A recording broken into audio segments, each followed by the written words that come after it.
Previously on Town Hall 10 Free to Play, we put the Town Hall down for upgrades so we can claim 2 Books of Heroes. Today, let's revisit the Dragon Zap army to better emphasize spell placement.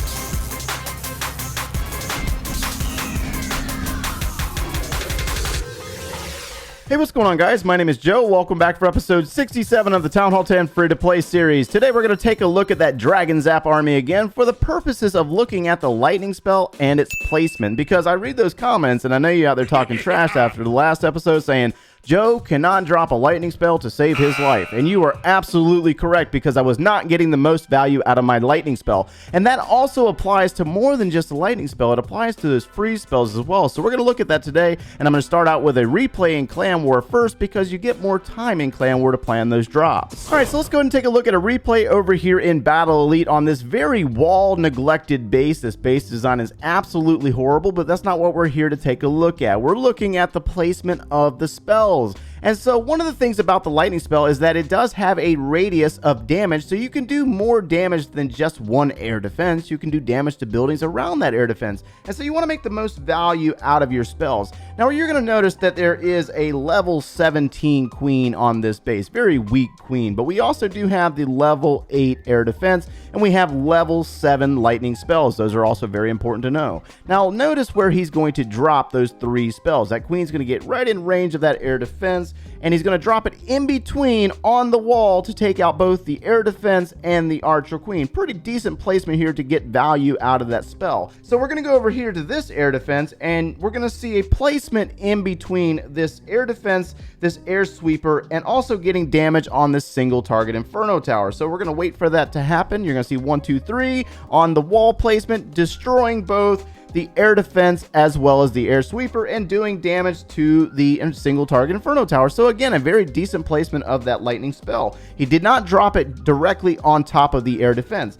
And the same thing applied over here, doing destruction or damage to this air defense, this mortar, and also doing damage to an expo over here and a cannon. Looks like we got some damage on that cannon as well. So this helps the dragons out dramatically. Now, you're also going to notice that there is a multi-target Inferno tower and a single target Inferno tower, and I'm going to show you what gets done to deal with that, but we're going to do a little bit of funneling first with our heroes, as well as some baby dragons and that stone slammer. Now, after this replay, we're going to take a look at a replay over in Paradox Enigma with double Inferno towers set to single target mode, and this army was not used because a lot of you guys vocalized this in the last video saying dragons versus single targets. You're absolutely correct. It's a really good defense to stop the dragons, but there's also alternate methods to take down those bases. You don't necessarily have to use this army.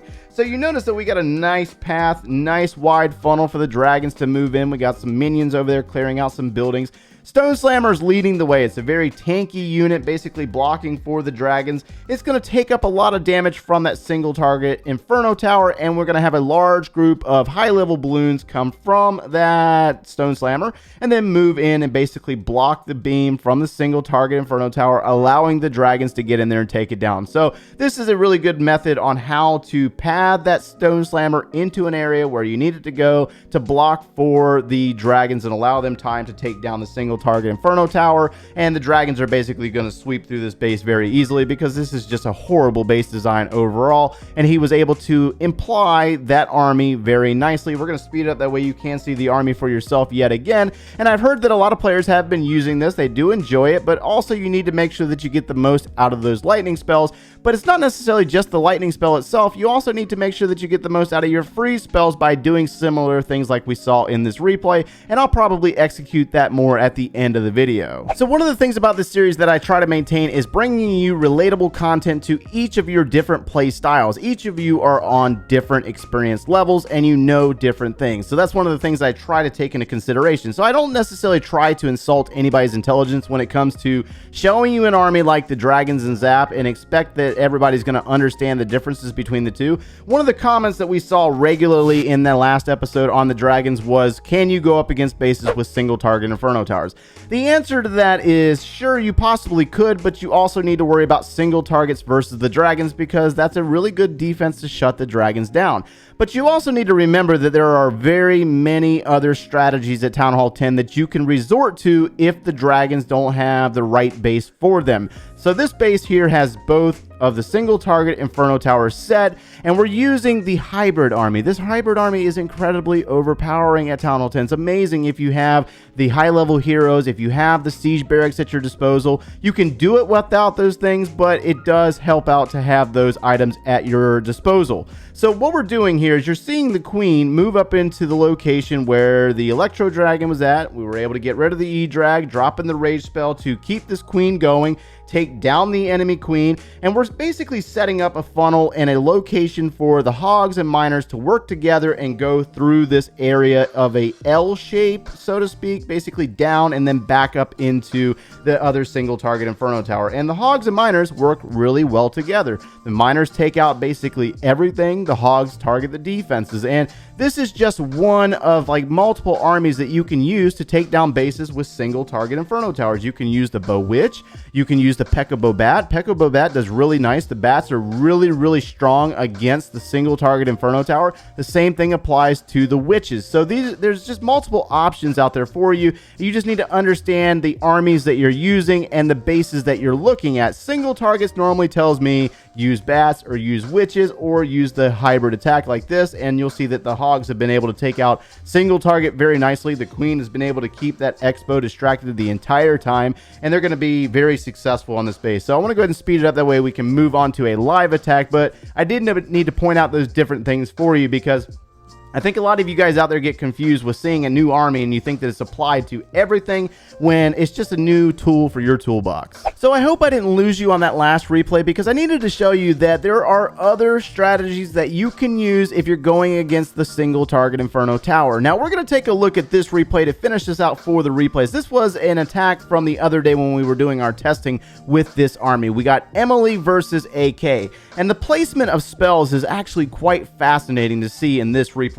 Now we're going to go ahead and start out with a few dragon drops. I want you to notice that there is a single target Inferno Tower on this base with a multi-target on the opposite side. So we got the queen down, we got a couple of dragons, we're doing a little bit of funneling first, and I want you to notice the spell placement there. On this first drop of 3 spells, we have the placement in between buildings, getting damage on an air defense and a building that was here. I think it was an archer tower. Now there's going to be another group of spells dropped right here. Let's go ahead and zoom in on that a little bit. So you got 3 spells, and it looks like they're going to be dropped right here in the middle of these buildings. So we got a wizard tower, we have an air defense, and we have a cannon, as well as a high hit point elixir collector. Notice that there's also an air defense right here as well, and you're going to see that one get taken out in a moment. So let's go ahead and drop those 3 spells, getting damage on multiple buildings here. We got damage on the air defense, we got damage on the wizard tower, and you got a sliver of health remaining on that cannon. Now I want you to really keep your eye on this air defense right here and notice the placement between the wizard tower and the air defense. We got the balloons dropped, we got the Archer Queen's ability used, we got the dragons and the Stone Slammer. There's one dragon that's kind of straight off to the right side of the base, clearing exterior buildings. That is a good thing. Not bad for him to be out there once this air defense gets taken out. We got the rage spell. There goes the 3 lightning spells, and let's go ahead and stop right there and get back in on that drop. So we were able to eliminate the air defense as well as the wizard that was remaining. So this is where Emily got the most out of that lightning spell, being able to do damage to multiple buildings and not just dropping it on simply the air defense. And that's what I wanted you to take away from this video overall. So let's go ahead and watch the end of this one. We got dragons raged up going into the Electro Dragon. Looks like we got a poison spell instead of a freeze spell. So there are other options. The Stone Slammer will fall. The balloons will path directly into the final air defense, into the backside of a sweeper, and also move up into that single target Inferno Tower. So basically tanking for the dragons, but also eliminating that single target, while there is, looks like, one more multi-target. Dragons have kind of fanned out across the base because Emily does not have her Barb King in this attack, so you can see that it can be done without your Barbarian King, but the Queen does help out a little bit in this raid. So let's go ahead and speed this one up, that way you can see the final results for yourself. I don't think we need to necessarily beat this one into the ground. I wanted you to see the spell placements and show you that you need to make the most out of your lightning drops, and don't do like me and just drop it on the one air defense and not get a lot of value from other buildings around that air defense. All right, so let's go ahead and finish up this video with one final raid. Yes, this base is incredibly rushed, but I need an easy base. That way I can properly drop these spells and talk at the same time on why I'm doing them. So even though we talked about a lot of spell placement when it came to the lightning spell, it also applies to your freeze spell, trying to make the most out of your freeze spell and ensure that you freeze more than just one defense. And that's something that I tend to forget when I'm doing these live raids for the videos, is that I'm sitting here talking and I'm dropping the spell on a Inferno tower, for example, but then I'll miss the expo that's literally like a tile over, and that's not necessarily the best way to approach things. So we're going to drop the, let's go ahead and do Barb King, Baby Dragon, and we got a Queen walking her way into an air defense. Now we have multiple wall breakers that we can use here, and we also brought a Battle Blimp. So let's go ahead and rage this Queen up, and let's go ahead and drop some wall breakers, and let's go ahead and prep a freeze. Let's go ahead and freeze all of this. Try to, and we're going to get multiple compartments open up for that Queen. So I'm trying to place my spells in a method that's going to freeze multiple things, not necessarily just one defense. And so you're going to have to really pay attention if you're doing this in live global raids, because it's a lot of stuff to really take into consideration. We have a sweeper that's facing this Queen. Let's go ahead and drop it on that sweeper as well as that expo to get the pressure off of the king that was on the outside of the base. Let's go ahead and sneak that battle blimp in from over here and destroy that air sweeper maybe. Let's see how this works out. Come on, let's do it. Destroy everything.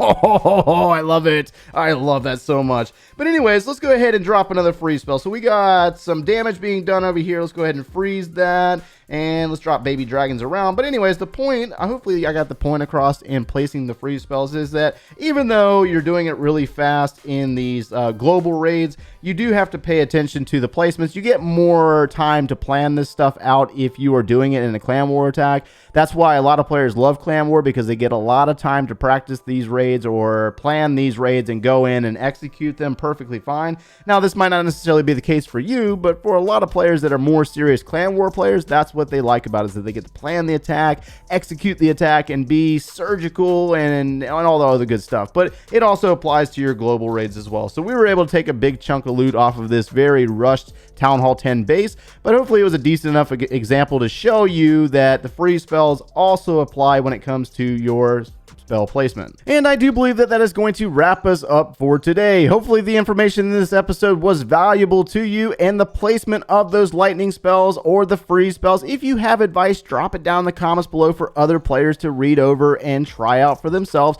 Remember, this all comes with practice and experience, guys. So if you don't understand the stuff that you see in this video, make sure you go out and do some friendly challenges and try it out for yourself within your clans, and helping your clan mates out and getting better in the game.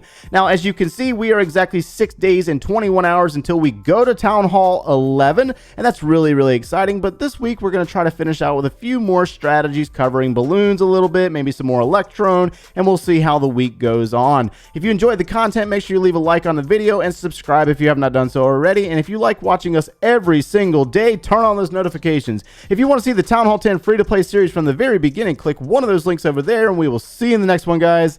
Take care.